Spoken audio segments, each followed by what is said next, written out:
É uma questão assim, ó. Um advogado cristão, eu poderia falar muçulmano também, porque tem advogados muçulmanos. Certo. Age contra a sua fé ao não seguir os mandamentos corânicos ou bíblicos? Ô, Passo para Léo, você primeiro. mais uma pergunta muito difícil.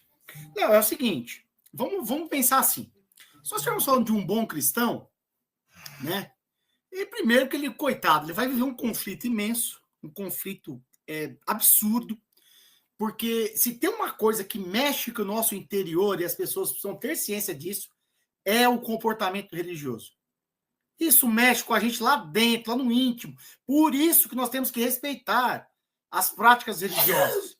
Toda e qualquer prática religiosa nós temos que respeitar. Por quê?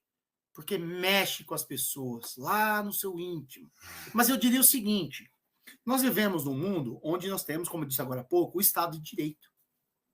E o direito é uma ciência muito importante e também muito complexa. Então, veja, você de repente cometeu um delito, né? Porque qual é a figura do advogado? A figura do advogado não é para livrar você da pena somente. A figura do advogado é para que você tenha a pena que é justa. Então, muitas vezes você vai e é implicado com alguns artigos do Código Penal, por exemplo, e quando você vai vendo, não, mas peraí, você não cometeu isso aqui. Não, isso aqui você não cometeu. Então, você imagina só esse indivíduo sem o advogado. Então, ele está totalmente prejudicado. Então, eu diria o seguinte, é complicado eu dizer assim para o cristão, né, ou para o muçulmano, dizer para ele, olha, você não vai defender esse homicida. Só que imagina que o crime de homicídio já está comprovado.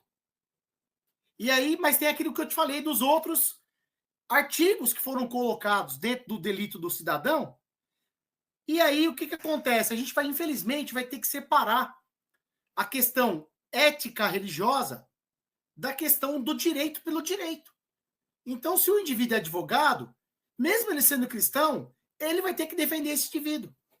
Veja, vou voltar ao início. É terrível. Dói lá na alma isso aí. Quando a gente precisa sustentar um posicionamento que vai contra a nossa fé, às vezes, dói mesmo. Porém, eu gostaria de destacar isso. Eu sou advogado. E aí o fulano cometeu um assassinato. Veja, o assassinato já está lá. Mas existem outras coisas que aí é o profissional, é sua profissão.